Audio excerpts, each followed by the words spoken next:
नमस्कार मित्रांनो, आता जर तुमचा क्रेडिट स्कोर कमी असेल किंवा नसेल तरी देखील आता बँकेद्वारे तुम्हाला लोन हे दिलं जाणार आहे। या संदर्भात A to Z माहिती मी या व्हिडिओमध्ये तुम्हाला सांगणार आहेच, त्यामुळे हा व्हिडिओ खूप महत्त्वाचा होणार आहे। व्हिडिओ नक्की शेवटपर्यंत बघा। या संदर्भात नियम नक्की कोणते आहेत त्याविषयी मी तुम्हाला माहिती सांगणार आहे, त्यामुळे हा व्हिडिओ खूप महत्त्वाचा होणार आहे। व्हिडिओ शेवटपर्यंत नक्की बघा आणि चॅनलवरती नवीन असाल तर या चॅनलला लगेच सबस्क्राइब करा। चला तर या व्हिडिओला सुरुवात करूया। तर बघा मित्रांनो, सणासुदीच्या काळामध्ये जर तुम्ही पहिल्यांदाच बँक कर्ज घेण्याचा विचार करत असाल आणि तुमचा सिबिल स्कोर नाहीये तर काळजी करण्याचे काहीच कारण नाही।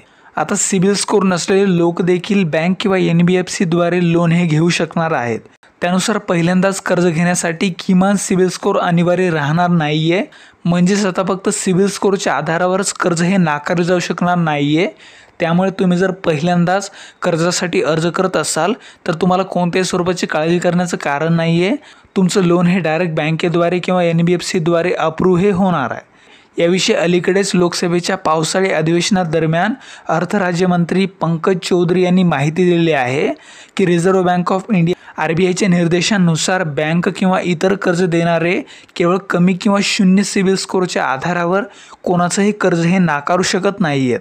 चौधरी यांनी सांगितलं आहे की RBI द्वारे 6 जानेवारी 2025 रोजी जारी केलेल्या एका मास्टर डायरेक्शनमध्ये असे स्पष्ट करण्यात आलेलं आहे की क्रेडिट इतिहासाच्या अभावामुळे कोणत्याही ग्राहकाला कर्ज नाकारले जाऊ नये। म्हणजेच जर तुम्ही अगोदर कोणत्याही स्वरूपाचं लोन घेतलं नसेल आणि तुमचा सिबिल स्कोर हा तयार झाला नसेल तर अशा परिस्थितीमध्ये तुमचं कर्ज हे नाकारलं जाऊ शकत नाहीये, असं त्या ठिकाणी सांगण्यात आलेलं आहे। त्याद्वारे सरकारने निश्चितच म्हटलेलं आहे की सिबिल स्कोर आवश्यक नाहीये, परंतु याचा अर्थ असा नाहीये की कोणतीही चौकशी होणार नाही। बँकांना प्रत्येक ग्राहकाच्या पार्श्वभूमीची सखोल चौकशी घेण्याचे निर्देश या ठिकाणी देण्यात आलेले आहेत। यामध्ये अर्जदाराचे मागील पेमेंट वर्तन, कोणतेही जुने कर्ज, पेमेंटमध्ये विलंब, सेटल केलेले किंवा पुनर्गठित कर्ज किंवा बंद केलेले खाते हे सर्वप्रथम पाहिले जाईल।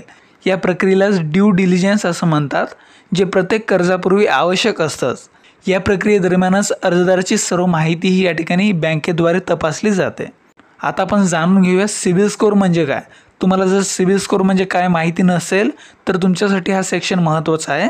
तर बघा, सिबिल स्कोर हा 3 अंकी क्रमांक असतो, ज्यामध्ये तुमची क्रेडिट वर्थीनेस म्हणजेच कर्ज परतफेड करण्याची क्षमता या ठिकाणी दर्शवली जाते।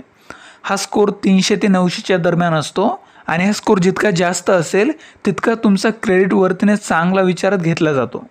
म्हणजेच बघा, हा स्कोर देशातील आघाडीच्या क्रेडिट इन्फॉर्मेशन एजन्सीपैकी एक असलेल्या CIBIL credit information bureau India limited यांच्याद्वारे तयार केला जातो। बँका आणि वित्तीय कंपन्या कर्ज मंजूर करण्यापूर्वी हा स्कोर पाहूनच त्यांची आर्थिक जबाबदारीचा अंदाज लावतात।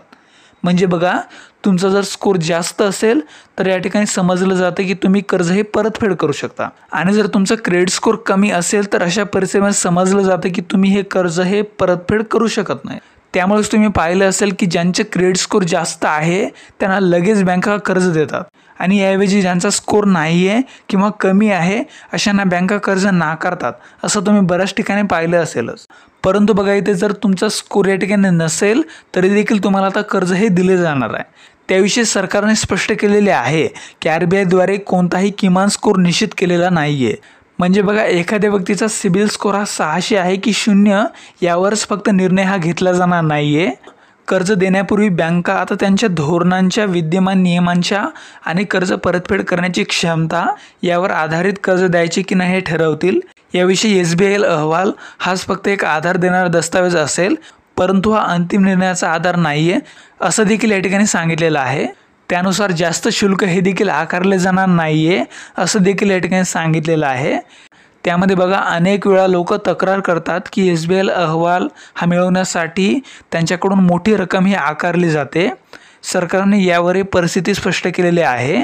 त्याविषयी चौधरी यांनी सांगितलेलं आहे की कोणतीही क्रेडिट इन्फॉर्मेशन कंपनी CIC 100 रुपयांपेक्षा जास्त शुल्क आकारू शकत नाहीये। याशिवाय RBIद्वारे असेही निर्देश दिले आहेत की प्रत्येक व्यक्तीला वर्षातून एकदा इलेक्ट्रॉनिक स्वरूपात त्यांचा संपूर्ण क्रेडिट रिपोर्ट हा मोफत देण्यात यावा, असा नियम 1 सप्टेंबर 2016 पासून लागू करण्यात आलेला आहे। थोडक्यात बघा, ज्यांचा सिबिल स्कोर कमी असेल किंवा 0 असेल तरी देखील त्यांना बँकेद्वारे कर्ज हे या ठिकाणी दिले जाणार आहे। त्याविषयीच RBIद्वारे निर्देश या ठिकाणी देण्यात आलेले आहेत। त्यामुळे बघा, आता सणासुदीच्या काळामध्ये तुम्ही जर कर्ज घेण्याचा विचार करत असाल तर तुमच्यासाठी नक्कीच ही चांगली गोष्ट आहे। तर मित्रांनो, ही होती महत्त्वाची अशी माहिती। व्हिडिओ जर आवडला असेल तर व्हिडिओला लाईक करा, सोबतच तुमच्या मित्रांना देखील हा व्हिडिओ शेअर करा आणि या व्हिडिओला हाईप पण करा। सोबतच असेच माहितीपर व्हिडिओज मिळवण्यासाठी आपल्या चॅनलला पण लगेच सबस्क्राईब करा। धन्यवाद। जय हिंद, जय महाराष्ट्र।